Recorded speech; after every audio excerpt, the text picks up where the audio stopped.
Hello friends. तो SKMU में जिनका भी पॉलिटिकल साइंस ऑनर्स पेपर है और यदि आप अभी सेमेस्टर 2 में हैं तो ये वीडियो आपके लिए है, बहुत ही ज़्यादा इम्पोर्टेंट होने वाला है। इससे पहले यदि आप लेक्चर 1 और लेक्चर 2 नहीं देखे हैं तो जिसमें हम यूनिट 1 और यूनिट 2 कंप्लीट करा चुके हैं, तो आप चैनल पे जाके देख सकते हैं। ये आज का यूनिट 3 है जिसमें हम लोग थॉमस हॉब्स और जॉन लॉक के बारे में पढ़ने वाले हैं। ठीक है, तो चलिए स्टार्ट करते हैं। सबसे पहला क्वेश्चन है कि थॉमस हॉब्स जो थे वो कौन थे। थॉमस हॉब्स कौन थे? तो ध्यान दीजिए, जो थॉमस हॉब्स थे वो इंग्लैंड के ये जो थे ये इंग्लैंड के प्रसिद्ध राजनीतिक, दार्शनिक, विचारक और लेखक थे। ठीक है, ये इंग्लैंड के रहने वाले थे और ये बहुत ही ज़्यादा प्रसिद्ध थे राजनीतिक, दार्शनिक में, विचारक और लेखक में। उन्हें सामाजिक अनुबंध सिद्धांत के प्रमुख प्रवर्तकों में से एक माना जाता है। सामाजिक अनुबंध का सिद्धांत किसने दिया था? क्वेश्चन पूछेगा ऑब्जेक्टिव में, तो याद रखिएगा थॉमस हॉब्स ने दिया था। और इनकी जो सबसे प्रसिद्ध पुस्तक थी उस पुस्तक का नाम क्या था? लेवायथन। ठीक है, याद रखिएगा क्या नाम था उसका? लेवायथन। और इनका जो जन्म है वो कब हुआ? 5 अप्रैल 1588 को, और इसकी मृत्यु कब हुई?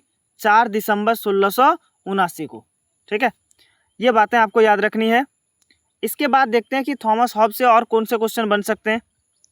थॉमस हॉब्स की प्रसिद्ध पुस्तकें कौन कौन सी थी? तो अभी बताएं कि थॉमस हॉब्स की सबसे प्रसिद्ध पुस्तक जो थी वो लेवायथन था। ठीक है, ये सबसे ज़्यादा प्रसिद्ध पुस्तक थी लेवायथन। इसके अलावा डी सीवे भी था, डी कॉर्पोरे भी था, डी होमिने भी था, द एलिमेंट्स ऑफ लॉ भी था। लेकिन सबसे ज़्यादा प्रसिद्ध पुस्तक का बात करेंगे तो लेवायथन ही था जो सबसे ज़्यादा प्रसिद्ध पुस्तक था थॉमस हॉब्स का। तो ये कुछ पुस्तकों के नाम हैं उसके, इसको भी याद रखिएगा आप लोग। इसके बाद देखते हैं कि थॉमस हॉब्स के अनुसार संप्रभुता क्या है, इसके बारे में पूछा गया है कि थॉमस हॉब्स के अनुसार से संप्रभुता किसके क्या है, इसके बारे में समझना है। तो जो थॉमस हॉब्स थे, थॉमस हॉब्स के अनुसार संप्रभुता राज्य की सर्वोच्च, असीमित और अविभाज्य शक्ति है। थॉमस हॉब्स के अनुसार संप्रभुता क्या है? राज्य की सर्वोच्च, असीमित और अविभाज्य शक्ति है। यह शक्ति एक व्यक्ति या एक संस्था में निहित होती है। संप्रभुता जो होता है एक व्यक्ति में या तो एक संस्था में निहित होता है, शामिल होता है, जिसके आदेश का पालन सभी नागरिक देश के लिए अनिवार्य होता है। और हॉब्स के अनुसार शांति और व्यवस्था बनाए रखने के लिए संप्रभु शक्ति पर कोई नियंत्रण नहीं होता है। यानी कि संप्रभु का मतलब हॉब्स के अनुसार से क्या है? या तो कोई व्यक्ति होगा या तो फिर कोई संस्था होगा। ठीक है, जो उस राज्य के शासन व्यवस्था को, सभी नागरिकों को क्या करेगा? अपने नियमों और कानून से चलाएगा। ठीक है, अगला प्रश्न है, हॉब्स का प्राकृतिक अवस्था का विचार क्या है, ये समझना है। प्राकृतिक अवस्था के बारे में हॉब्स ने क्या विचार दिए थे, इनके बारे में समझना है। तो थॉमस हॉब्स के अनुसार जो प्राकृतिक अवस्था है, अवस्था वह स्थिति थी जब राज्य, सरकार और कानून का अस्तित्व नहीं था। इसके अनुसार से प्राकृतिक अवस्था वैसी स्थिति है जब राज्य, ना सरकार और ना कानून, किसी का कोई अस्तित्व यहाँ पर नहीं था। उस समय प्राकृतिक बात करेंगे तो उस समय प्रत्येक व्यक्ति अपनी सुरक्षा और स्वार्थ के लिए संघर्ष करता था। ना तो उस समय कोई राज्य था, ना सरकार था, ना कोई नियम कानून था। तो अपनी सुरक्षा के लिए वो क्या करता था और अपने स्वार्थ के लिए स्वयं संघर्ष करता था, स्वयं मेहनत करता था। इसीलिए जीवन असुरक्षित होता था, पता नहीं कब कौन किसको मार दे, ना नियम कानून था, ना ही और कुछ था। भयपूर्ण होता था, पूरी तरह से डरा हुआ था इंसान, और संघर्षपूर्ण था, बहुत ही ज़्यादा संघर्ष करना पड़ता था किसी चीज़ को पाने के लिए। ठीक है, हॉब्स ने इसे सभी के विरुद्ध युद्ध को भी की भी अवस्था कहा था। सभी का मतलब सभी व्यक्ति का सभी से आपको क्या करना है, संघर्ष करके यहाँ पर जीवित रहना है, जिंदा रहना है। ठीक है, ये अवस्था कहा था किसने, हॉब्स ने। एक बार फिर से समझिए क्या बोलना चाह रहे हैं कि थॉमस हॉब्स जो थे, इन्होंने प्राकृतिक अवस्था को ऐसा अवस्था बताया जिस समय ना तो राज्य था, ना सरकारें थी, ना कानून था, किसी का भी अस्तित्व यहाँ पर नहीं था। जब अस्तित्व नहीं होगा ना राज्य का, ना सरकार का, ना कानून का, तो सोचिए व्यक्ति का जीवन कैसा होगा। बहुत ही ज़्यादा संघर्ष भरा था, असुरक्षित था, और इसके अलावा भयपूर्ण था, पूरी तरह से डरा हुआ था। ठीक है, ये इसकी प्राकृतिक अवस्था थी। अगला देखिए, हॉब्स ने किस प्रकार के राज्य का समर्थन किया। इन्होंने किस प्रकार के राज्य का समर्थन किया था, समझना है। तो थॉमस हॉब्स ने निरंकुश राज्य का समर्थन किया। निरंकुश का मतलब जिस पर किसी प्रकार का कोई अंकुश नहीं हो। उसके अनुसार राज्य में एक शक्तिशाली और सर्वोच्च संप्रभु होना चाहिए।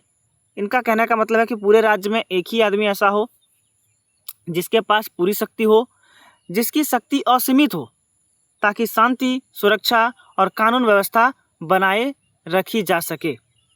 और एक ही व्यक्ति के हाथ में अगर कानून रहेगा तो ये भी संभव नहीं है कि पूरी तरह से शांति और सुरक्षा और कानून व्यवस्था को लागू वो कर पाए। फिर वो व्यक्ति अपनी मनमानी करने लगेगा यदि किसी एक व्यक्ति के हाथों में पूरी तरह से सत्ता दे दी जाए तो। अगला प्रश्न देखिए, हॉब्स के अनुसार व्यक्ति क्यों समझौता करता है। समझौता क्यों करता है हॉब्स के अनुसार से समझिएगा। हॉब्स के अनुसार व्यक्ति शांति, सुरक्षा और व्यवस्थित जीवन प्राप्त करने के लिए सामाजिक समझौता कर लेता है। ठीक है, सही बात है कि अपना जो सुरक्षा है, अपने आप को शांतिपूर्व जीवन जीने के लिए या व्यवस्थित जीवन प्राप्त करने के लिए समाज से क्या कर लेता है, समझौता कर लेता है। अगला प्रश्न देखिए, यह आपका लॉन्ग आंसर है। थॉमस हॉब्स की संप्रभुता अवधारणा तथा उनके व्यक्तित्ववाद संबंधी विचारों का विस्तार से विवेचना करना है। ठीक है, संप्रभुता का इसका मतलब हम बता दिए कि इसके हिसाब से संप्रभुता किसके हाथों में होना चाहिए, एक निरंकुशवाद के हाथ में होना चाहिए जिस पर किसी प्रकार का कोई अंकुश नहीं हो। चलिए एक बार पढ़ते हैं। थॉमस हॉब्स, जानते हैं कि इनका जन्म 1588 में हुआ। इनका मृत्यु कब हुआ, 1679 में। ये इंग्लैंड के प्रसिद्ध राजनीतिक विचारक थे। उन्हें आधुनिक राजनीतिक दर्शन का भी महत्वपूर्ण चिंतक माना जाता है। उनकी प्रसिद्ध जो पुस्तक थी, वो प्रसिद्ध पुस्तक क्या था, लेवाइथन, 1651 में प्रस्तुत किया गया। हॉब्स ने सामाजिक समझौता सिद्धांत प्रस्तुत करते हुए निरंकुश, अभी बताएं कि किसको सबसे ज़्यादा ये बढ़ावा दिए, तो ये निरंकुशवाद को क्या किए, सबसे ज़्यादा बढ़ावा दिए। आगे देखते हैं, संप्रभुता की मुख्य विशेषता क्या होता है। संप्रभुता का मतलब सर्वोच्च शक्ति, यानी सबसे ज़्यादा शक्ति किसके पास होगा, किसी एक व्यक्ति के पास होगा। निरंकुश संप्रभुता, ठीक है, जिस पर किसी प्रकार का कोई अंकुश नहीं हो, जिसका शक्ति का कोई लिमिट नहीं हो। दूसरा, तीसरा है अविभाज्य संप्रभुता, इसको विभाजित नहीं किया जा सकता हो। ठीक है, इसको किसी एक व्यक्ति के हाथ में ही सारा शक्ति रखना है, इसको बांटना नहीं है। और फिर अस्थाई संप्रभुता, ये अस्थाई, पूर्ण रूप से अस्थाई होना चाहिए। ऐसा नहीं कि आज शक्ति दिए उनके किसी एक व्यक्ति के हाथ में, कल उनसे पूरा साम्राज्य और शक्ति क्या कर लिए, हम लोग छीन लिए। ये स्थायी होना चाहिए, बदलना नहीं चाहिए। फिर अगला है कानून का स्रोत। कानून बनाने का स्रोत सभी किसके पास होना चाहिए, किसी एक व्यक्ति के पास होना चाहिए। वो अपनी इच्छा से कानून बना सके और अंतिम निर्णय उस पर ले सके। अब अगर इसका व्यक्तिवाद संबंधी विचार देखेंगे क्या था, तो इन्होंने व्यक्तिवाद की प्रमुख विशेषताएं क्या क्या बताया, समझो। व्यक्ति ही सर्वोपरि है। समाज में, समाज और राज्य का निर्माण व्यक्ति की सुरक्षा के लिए हुआ है। ठीक है, समाज और राज्य जो बना है वो सिर्फ और सिर्फ किसके लिए बना है, व्यक्ति की सुरक्षा के लिए बना है। अगला, स्वार्थ मानव स्वभाव का आधार है। स्वार्थ जो है वो मानव स्वभाव का क्या है, आधार है। ये कभी बदलने वाला नहीं है। तीसरा है प्राकृतिक अधिकार। प्राकृतिक अधिकार जो है वो जन्म से ही प्राप्त होता है। ठीक है। अगला है सामाजिक समझौता। व्यक्ति अपनी सुरक्षा और शांति के लिए स्वेच्छा से सामाजिक समझौता क्या कर लेता है, शांतिपूर्व जीवन जीने के लिए समाज से भी समझौता कर लेता है। और एक लास्ट पॉइंट है आत्मरक्षा का अधिकार। हॉब्स के अनुसार व्यक्ति अपना आत्मरक्षा का अधिकार कभी छोड़ता नहीं है। ठीक है, अब रह गया निष्कर्ष। इसका निष्कर्ष क्या निकल कर आता है समझिए। हॉब्स का राजनीतिक दर्शन शांति और सुरक्षा की स्थापना पर आधारित है। उसने सामाजिक समझौते के माध्यम से एक शक्तिशाली और निरंकुश संप्रभु का समर्थन किया ताकि समाज में अराजकता समाप्त हो सके। उसके निरंकुश शासन संबंधी विचारों की आलोचना हुई, क्योंकि जिस पर किसी प्रकार का कोई अंकुश नहीं होगा, संप्रभुता किसी एक व्यक्ति के हाथ में दे देंगे तो वो अपनी मनमानी करेगा और सही रूप से कानून वो नहीं चला पाएगा। ठीक है, तो इसका बाद में आलोचना भी हुआ। तो अगला क्वेश्चन देखिए। अब हम लोग पढ़ेंगे जॉन लॉक के बारे में। थॉमस हॉब्स के बारे में देख लिए, इंपॉर्टेंट क्वेश्चन। अब हम लोग देखेंगे जॉन लॉक के बारे में। तो जो जॉन लॉक थे, इनका जन्म हुआ था 1632 में। इनका मृत्यु कब हुआ? 1704 में। ये भी इंग्लैंड के रहने वाले थे। यह प्रसिद्ध दार्शनिक भी थे, राजनीतिक विचारक भी थे। इनको उदारवाद का जनक भी कहा जाता है। याद रखिएगा इस बात को, क्वेश्चन पूछेगा कि उदारवाद का जनक किसे कहा जाता है, तो जॉन लॉक को माना जाता है। इसके अलावा इन्होंने क्या किया? प्राकृतिक अधिकार जैसे जीवन का अधिकार, स्वतंत्रता का अधिकार और संपत्ति का अधिकार, ये तीनों सामाजिक समझौता का सिद्धांत प्रस्तुत किया। किसने प्रस्तुत किया? तो जॉन लॉक ने प्रस्तुत किया। याद रखिएगा। यानी प्राकृतिक अधिकार के बारे में ज़्यादातर विशेषताएं या कह सकते हो नियम, सिद्धांत किसने दिए थे? जॉन लॉक ने दिए थे। ठीक है, आगे देखिए। जॉन लॉक की प्रसिद्ध पुस्तकों का बात करेंगे तो 2 ट्रीटीज ऑफ गवर्नमेंट पहली पुस्तक थी। An essay concerning humans understanding, ये इसकी दूसरी प्रसिद्ध किताब थी। ए लेटर कंसर्निंग टॉलरेंस, ये तीसरी थी। और इन सभी में मानव के बारे में, उनके अधिकार के बारे में, धर्म के बारे में, धार्मिक के बारे में, इन सभी के बारे में, शिक्षा के बारे में, सब में अलग अलग विशेषताओं को लिखा गया। इसके अलावा लॉक के अनुसार अगर देखेंगे क्वेश्चन, लॉक के अनुसार प्राकृतिक अधिकार कौन कौन से हैं, ये अभी हम बताएं कि लॉक के अनुसार जो प्राकृतिक अधिकार हैं वो मनुष्य को जन्म से ही प्राप्त होता है। आपको बताएं हम, प्राकृतिक अधिकार मनुष्य को जन्म से प्राप्त होता है। और ये 3 प्राकृतिक अधिकार होते हैं। पहला है जीवन का अधिकार, दूसरा है स्वतंत्रता का अधिकार, और तीसरा है क्या? संपत्ति का अधिकार। और ये तीनों अधिकार जन्म से ही प्राप्त होता है। इसके बाद अगर देखेंगे तो लॉक का सामाजिक अनुबंधन किस पर आधारित है? तो जो जॉन लॉक था, जॉन लॉक के अनुसार सामाजिक अनुबंधन व्यक्तियों की सहमति पर आधारित है। सामाजिक अनुबंधन पूर्ण रूप से किस पर आधारित है? व्यक्ति की सहमति पर आधारित है। लॉक के अनुसार संपत्ति का आधार क्या है, यह जानना है। तो जॉन लॉक के अनुसार श्रम ही संपत्ति का आधार है। जितना मेहनत कीजिएगा वही आपका संपत्ति होगा। और जब कोई व्यक्ति अपने श्रम को प्रकृति की वस्तुओं के साथ जोड़ता है, प्राकृतिक वस्तु के साथ क्या करेंगे? इसको जोड़ेंगे, तो फिर वह वस्तु निजी संपत्ति बन जाती है। इसीलिए जॉन लॉक ने श्रम को संपत्ति का मुख्य आधार माना है। ठीक है, अगला प्रश्न है, लॉक किस प्रकार की सरकार का समर्थक करते थे? ठीक है, समर्थक थे।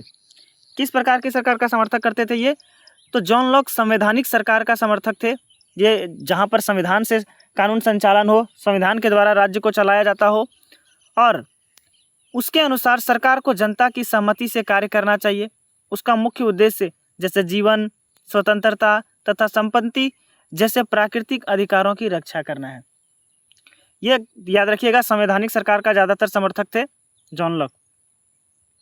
अब देखिए लॉन्ग आंसर अगर देखेंगे तो जॉन लॉक के सामाजिक अनुबंध सिद्धांत का विस्तृत वर्णन करना है। सामाजिक अनुबंध इसका क्या था, पहले ही बताएं हम। तो सबसे पहले ये कुछ चीज़ें हैं, देखेंगे कि जॉन लॉक जो थे, जॉन लॉक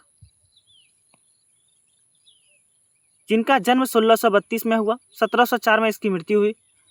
इंग्लैंड के प्रसिद्ध उदारवादी और राजनीतिक दार्शनिक थे। उन्हें उदारवाद का जनक भी माना जाता है। ये सभी बातें हम लोग पहले पढ़ चुके। तो इनकी जो सबसे प्रसिद्ध पुस्तक थी जिसमें सामाजिक अनुबंध का सिद्धांत प्रस्तुत किया, ठीक है, टू ट्रीटीज ऑफ गवर्नमेंट, इसमें जॉन लॉक का सिद्धांत थॉमस हॉब्स से भिन्न है। ठीक है, दोनों का सिद्धांत जो है अलग अलग है। इससे पहले हम लोग थॉमस हॉब्स के बारे में पढ़े और अभी हम लोग जॉन लॉक के बारे में पढ़ रहे हैं। तो लॉक के अनुसार राज्य का उद्देश्य जनता के प्राकृतिक अधिकारों की रक्षा करना है, न कि उन पर निरंकुश शासन करना है।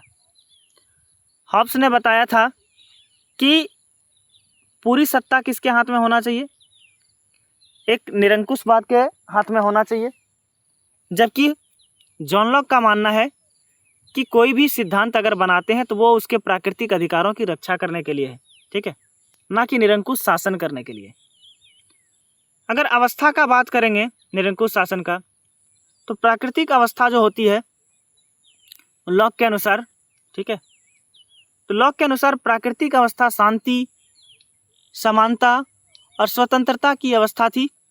इस अवस्था में सभी मनुष्य स्वतंत्र और समान थे तथा प्राकृतिक नियम का पालन करते थे और प्रत्येक व्यक्ति को जीवन, स्वतंत्रता और संपत्ति का अधिकार प्राप्त था। ठीक है, ये प्राकृतिक अवस्था है।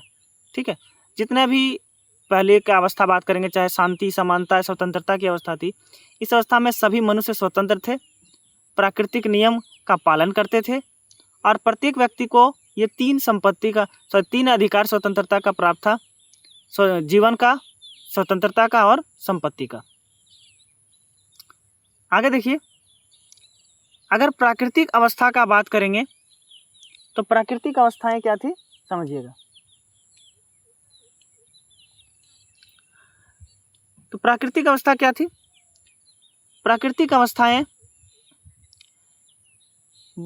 अच्छी थी, फिर भी कुछ कठिनाइयां थी। प्राकृतिक नियमों की स्पष्ट व्याख्या करने वाला कोई निश्चित नियम कानून नहीं था उस समय। न्याय करने वाला निष्पक्ष न्यायाधीश नहीं था। कानून का पालन कराने वाली कोई संगठित शक्ति नहीं थी। अधिकारों की रक्षा पूरी तरह सुरक्षित नहीं थी, क्योंकि उस समय ना तो नियम कानून बने थे, ना राज्य था, ना ही संवैधानिक कोई नियम था। तो इन सभी नियमों का पालन करने वाला भी कोई नहीं था और इस कमियों के कारण लोगों ने सामाजिक अनुबंधन कर लिया। ठीक, इस कमी को दूर करने के लिए सामाजिक अनुबंध किया गया, जिसमें राज्य का निर्माण किया गया, नियम कानून को लिखा गया। अब सामाजिक अनुबंध का अगर बात करेंगे तो सामाजिक अनुबंध क्या है समझिए। लॉक के अनुसार लोगों को ने स्वेच्छा और आपसी सहमति से सामाजिक अनुबंध किया। इस अनुबंध के द्वारा उन्होंने सरकार का निर्माण किया ताकि उन्हें प्राकृतिक अधिकार सुरक्षित रह सके। लॉक के अनुसार जनता अपनी सभी स्वतंत्रताएं सरकार को नहीं देती, बल्कि केवल कुछ अधिकार शासन चलाने के लिए सौंपती है, इसलिए सरकार की शक्ति सीमित होती है। ठीक है, सारी शक्तियां अगर सरकार को दे देंगे तो फिर वो क्या करेगा, उसका गलत उपयोग करेगा। कुछ अधिकार जो है वो व्यक्ति के पास होना चाहिए। ये सामाजिक अनुबंध में बोला गया। अब लॉक के सामाजिक अनुबंध सिद्धांत का विशेषता अगर देखेंगे तो विशेषता क्या है कि प्राकृतिक अधिकारों की रक्षा पर बल दिया गया, जनता की सहमति पर आधारित शासन दिया गया, सीमित और संवैधानिक सरकार का समर्थन किया गया, व्यक्तिगत स्वतंत्रता को संरक्षित किया गया और सरकार के विरुद्ध विद्रोह का क्या किया गया, अधिकार दिया गया कि अगर सरकार कोई गलत काम करती है तो उसके खिलाफ विद्रोह कर सके। निष्कर्ष में भी वही सारी बातें लिखी गई है कि इन्होंने सामाजिक अनुबंधन सिद्धांत लोकतंत्र, संवैधानिक शासन, मानवाधिकार और उदारवाद की आधारशिला माना है। उसने यह सिद्ध किया कि सरकार जनता की इच्छा से बनती है और उसका मुख्य कार्य नागरिकों के जीवन, स्वतंत्रता तथा संपत्ति की रक्षा करना है। इसीलिए लॉक का सिद्धांत आधुनिक लोकतांत्रिक शासन व्यवस्था के विकास में अत्यंत महत्वपूर्ण माना जाता है। एक लास्ट प्रश्न देखेंगे हम लोग जॉन लॉक के बारे में। जॉन लॉक के संपत्ति एवं प्राकृतिक अधिकारों के सिद्धांत का आलोचनात्मक वर्णन कीजिए। इन्होंने जो सिद्धांत दिया संपत्ति और प्राकृतिक अधिकार का, उसका आलोचना हुआ, किस प्रकार आलोचना हुआ चलिए समझते हैं। तो ये बातें आपको भूमिका में सभी में लिखनी है, सभी क्वेश्चंस में। जॉन लॉक का जन्म कब हुआ, इनको उदारवाद के प्रमुख विचारक थे ये, ठीक है। इनकी प्रसिद्ध जो पुस्तक थी टू टेट्रीज ऑफ गवर्नमेंट में प्राकृतिक अधिकार के बारे में लिखा गया है, ठीक है। लॉक के अनुसार मनुष्य जन्म से कुछ अधिकार लेकर पैदा होता है, ठीक। अब आगे देखते हैं हम लोग वो अधिकार है क्या। प्राकृतिक अधिकार का अगर सिद्धांत का बात करेंगे तो लॉक के अनुसार प्रत्येक व्यक्ति को जन्म से 3 अधिकार प्राकृतिक अधिकार प्राप्त होते हैं। पहले ही पता है कि जीवन का अधिकार है, दूसरा स्वतंत्रता का अधिकार है और तीसरा क्या है, संपत्ति का अधिकार, ठीक। अब लॉक का अगर संपत्ति सिद्धांत देखेंगे तो संपत्ति सिद्धांत क्या है समझिए। तो लॉक के अनुसार प्रारंभ में प्रकृति की सभी वस्तुएं सभी लोगों की साझा संपत्ति थी। शुरुआत में जो भी संपत्ति था वो संपत्ति सभी के लिए था, ठीक है। जो प्राकृतिक वस्तु के साथ क्या करता था, जुड़ता था, तो वस्तु की उसकी निजी संपत्ति बन जाती थी और वह वस्तु धीरे धीरे वह क्या उसका क्या बन जाता था, निजी संपत्ति बन जाता था। उदाहरण के लिए अगर देखेंगे, यदि कोई किसान खाली भूमि को जोतकर खेती करता है तो वह भूमि उसकी संपत्ति मानी जाएगी क्योंकि उसने उस पर अपना श्रम लगाया। जिस जगह पर वो अपना खेती कर रहा था वो जमीन उसका क्या हो जाएगा, बाद में निजी संपत्ति हो जाएगा। लेकिन इसका आलोचना कहाँ हुआ, आलोचना का बात अगर करेंगे तो आलोचना हुआ प्राकृतिक अधिकारों का ऐतिहासिक प्रमाण नहीं था। जो प्राकृतिक अधिकार थे उनका कोई ऐतिहासिक प्रमाण नहीं मिला। संपत्ति पर अत्यधिक बल दिया गया। पहले में श्रम सिद्धांत की सीमाएं लिखी गई है, गरीबों की उपेक्षा की गई, पूंजीवाद को ज़्यादातर बढ़ावा दिया गया और व्यावहारिक कठिनाइयों को भी बढ़ावा दिया गया।